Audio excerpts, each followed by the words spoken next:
अस्सलाम वालेकुम, welcome V U all in one. आज की वीडियो में हम बात करेंगे प्रोजेक्ट के बारे में। इस पूरे वीडियो में मैं आपको कंप्लीट डिटेल दूंगा कि प्रोजेक्ट हम कैसे सिलेक्ट कर सकते हैं और उसमें क्या क्या हमें करना होता है। बेसिकली जो प्रोजेक्ट है वो हमारा 7 सेमेस्टर, अगर तो BS प्रोग्राम है तो 7 सेमेस्टर में आता है, और अगर तो है जी MSc प्रोग्राम तो वो 3rd सेमेस्टर में आता है। ये 2 कंटिन्यू सेमेस्टर में हमें कंप्लीट करना होता है प्रोजेक्ट, यानी 7 8 अगर 7 और 9 में या 6 और 8 में हम कंप्लीट नहीं कर सकते, 7 8 यानी 2 कंसेक्टिव सेमेस्टर में, जैसे MSc के 3rd और 4th में। और जो जो मैथ का है वो मैथ का MSc में 4th और BS में 8th सेमेस्टर में आता है प्रोजेक्ट। अच्छा जी, और जो प्रोजेक्ट है CS619 ये इसके लिए जो है BS में 90 क्रेडिट आवर होना लाजमी है, अदरवाइज़ आप प्रोजेक्ट सेलेक्ट नहीं कर सकती। और मिनिमम GPA 2 होना चाहिए, फिर आप ये प्रोजेक्ट सेलेक्ट कर सकते हो। अच्छा, ये कुछ इसका प्रोजेक्ट का इंटरफेरेंस है। जो आपकी मेन चीज़ होगी, सबसे पहले आपने जो तवज्जो देनी है वो अनाउंसमेंट होगी। अनाउंसमेंट पे आपने बिल्कुल कंसेक्टिवली रेगुलरली चेक करते रहना है, क्योंकि कंसेक्टिव के अबाउट आपको बताते रहेंगे, अनाउंसमेंट से आपको बताते रहेंगे कि अब क्या होना है और क्या है क्या नहीं, किस डेट को ये ओपन होगा और किस डेट को नहीं होगा। बाकी जो बेसिक गाइड है आपको प्रोजेक्ट के रिलेटेड ये LMS से ही मिल जाएगी। मैं दिखाता हूँ आपको फर्स्ट डे से अनाउंसमेंट जो आना शुरू हो जाती हैं।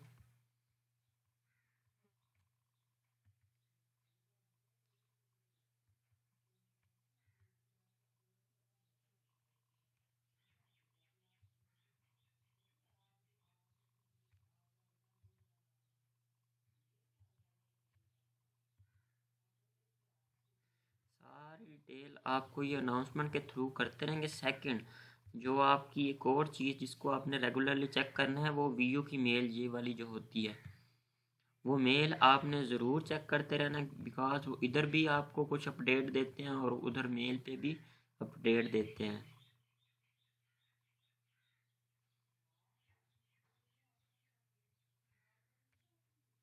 इसके बाद मैं आपको दिखाता हूँ जो डे फर्स्ट से अनाउंसमेंट आना शुरू होती हैं।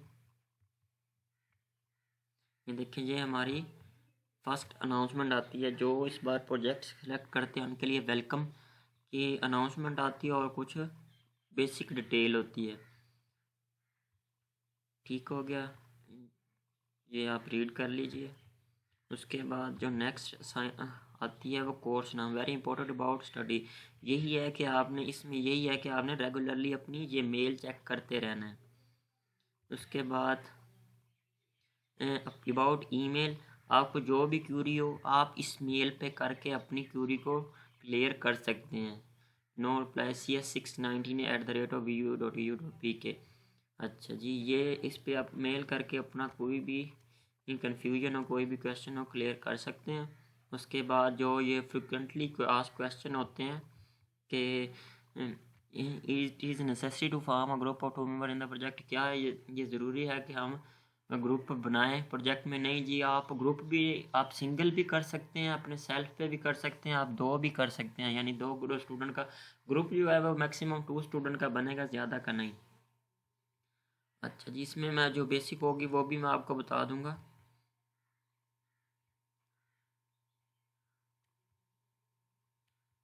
जो इसकी असाइनमेंट वगैरह होगी वो भी मैं आपको डिटेल देता जाऊंगा साथ। उसके बाद ये आ जी लिस्ट, ये लिस्ट आ जाएगी जब ना, इस लिस्ट को ये देखिए, आपने इधर से लिस्ट ऑफ न्यू प्रोजेक्ट, आपकी जो न्यू प्रोजेक्ट की लिस्ट आएगी उसे इधर से क्लिक करके डाउनलोड कर लेना है। ये देखें, ये वाली लिस्ट होगी जितनी भी हो, और आपने इसमें आप प्रोजेक्ट मेंशन होते हैं भी, कौन कौन से प्रोजेक्ट अलाउ होते हैं। उसमें आपकी जिस प्रोजेक्ट पे यानी ग्रिप अच्छी हो उसकी डिटेल रीड कर लीजिएगा, डिस्क्रिप्शन रीड कर लीजिएगा भी इस ये प्रोजेक्ट मैं कर सकता हूँ या कर सकती हूँ। जैसे ये गेमिंग प्रोजेक्ट है, इसमें उसकी डिटेल बताई हुई है अभी ये इसमें क्या करना है, और जो टूल इसमें अलाउ होंगे, जो लैंग्वेज अलाउ होंगी वो कौन कौन सी हैं, फंक्शनल रिक्वायरमेंट ये हैं, और टूल ये 3D यूनिटी 3D गेम है, और जो सुपरवाइज़र है वो इसकी आप हर चीज़ की इधर से आपको डिटेल मिल जाएगी। जो सुपरवाइज़र हैं वो अनम लियाकत हैं, और ये इस तरह आपको सारे जितने भी प्रोजेक्ट वीडियो इस बार देगी उसकी डिटेल मेंशन होगी। ये देखिए अगला है वेब प्रोग्रामिंग, इसकी डिटेल और ये फंक्शन रिक्वायरमेंट जो होंगी और जो टूल यूज़ होंगे इसमें HTML CSS फ्लैश यूजिंग, ये उसके सुपरवाइज़र का नेम है। और ये आपने सारे प्रोजेक्ट आपने रीड कर लेने हैं भी कौन कौन सा प्रोजेक्ट है, सुपरवाइज़र कौन सा है, उसके रिलेटेड आपने उसके रिलेटेड इन्फॉर्मेशन ले लेनी है। इन्फॉर्मेशन लेने के बाद आपने देख लेना भी मेरी ग्रिप किस प्रोजेक्ट पे अच्छी है और मुझे कौन सी लैंग्वेज अच्छी आती है। इसके बाद आप सिलेक्ट कर लेंगे, उसके बाद आपको अनाउंसमेंट आएगी ओपनिंग डेट की भी। इस डेट को project opening selection date open हो जाएगी। जिस जो डेट मेंशन होगी उस डेट की आपने 10 to 12 आवर पहले ही एक्टिव रहना है। ये देखें so new project will be launch for 11 November 2020 up to 11 AM। भी इतने टाइम तक आप प्रोजेक्ट सेलेक्ट कर सकते हैं। इस स्टार्ट डेट से पहले ही आपने अपने LMS पे एक्टिव रहना है, क्योंकि जैसे ही प्रोजेक्ट सिलेक्शन ओपन होती है स्टूडेंट का रश होता है, और स्टूडेंट जो इजी प्रोजेक्ट है वो जैसे ही आते हैं वैसे ही सिलेक्ट हो जाते हैं। आपको विद इन 1 मिनट में जो आप प्रोजेक्ट सेलेक्ट करना चाहते हैं उसकी सीट आपको फिल हो जाती हैं। यानी एक प्रोजेक्ट जो है ना वो 25 स्टूडेंट सेलेक्ट कर सकते हैं। तो 25 स्टूडेंट का जो सीट्स होती हैं वो मिनिमम 2 मिनट्स लेती हैं और वो फिल हो जाती हैं। इस लिहाज से आपको एक्टिव रहना है। जो आपने प्रोजेक्ट सेलेक्ट करना है उसके लिए आपसे को 10 से 5 घंटे पहले ही अपने LMS पे एक्टिव रहना है। और जो प्रोजेक्ट सिलेक्शन होगी वो किधर आएगी वो भी मैं आपको बता देता हूँ। हाँ जी, ये देखें, ये मैं आपको बताता हूँ, गाइड करता हूँ ये प्रोजेक्ट हम कैसे सिलेक्ट कर सकते हैं। ये देखें, हमने आ जाना इधर अपने असाइनमेंट में, इस असाइनमेंट के सेक्शन में। ये भी मैं आपको दिखा देता हूँ ये किधर है।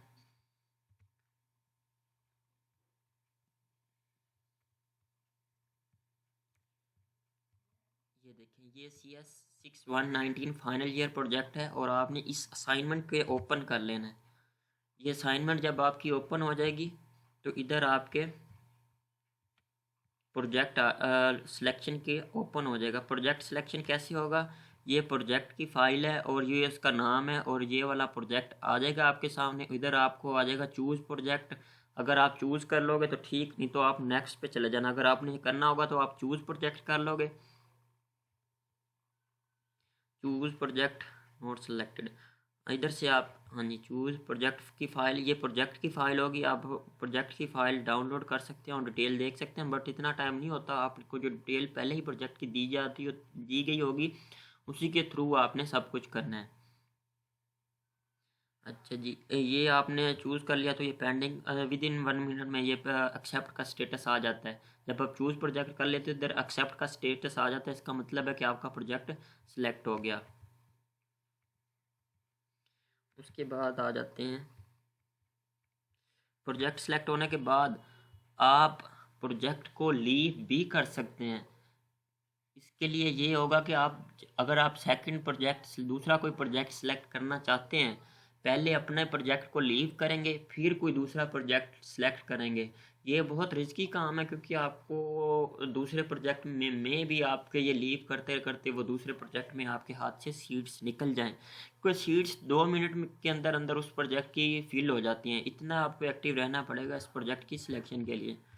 उसके बाद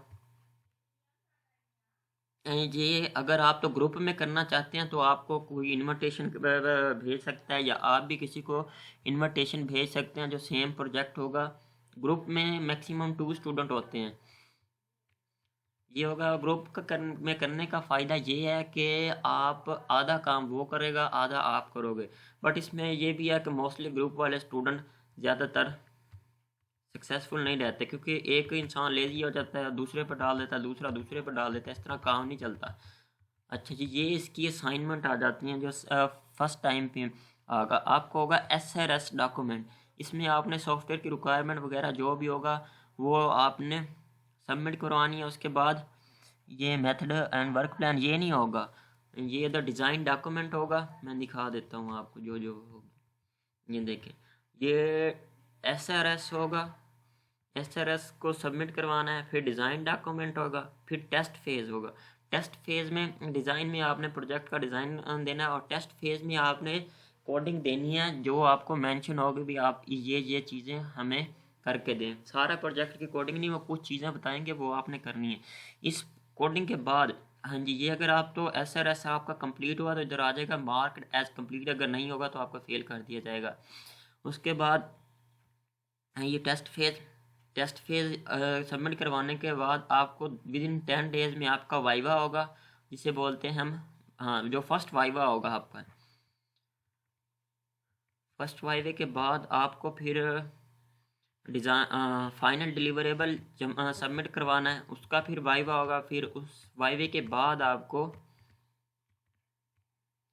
हाँ जी, उस वाइवे के बाद फिर एक और वाइवा होगा जो फाइनल का वाइवा होगा। बस इतना सा प्रोजेक्ट है, कोशिश कीजिएगा कि जब प्रोजेक्ट की सिलेक्शन ओपन हो आप एक्टिव रहें 5 to 10 आवर पहले, क्योंकि इस प्रोजेक्ट अपने मर्ज़ी का प्रोजेक्ट सेलेक्ट करने के लिए आपको बहुत एक्टिव रहना पड़ता है। बिकॉज जो अनाउंसमेंट में डेट मेंशन होती है उससे पहले ही वीयू वाले प्रोजेक्ट ओपन कर देते हैं। इसीलिए आपको कोशिश करनी है कि आपको सबसे पहले एक्टिव रहना है और अपनी मर्ज़ी का प्रोजेक्ट सिलेक्ट करने के लिए। थैंक यू, अल्लाह हाफिज़। If you like then subscribe, VU all in one subscription is enough for me for my appreciation. Subscribe for the to get a help in a project. Thank you, Allah Hafiz, Jazakallah.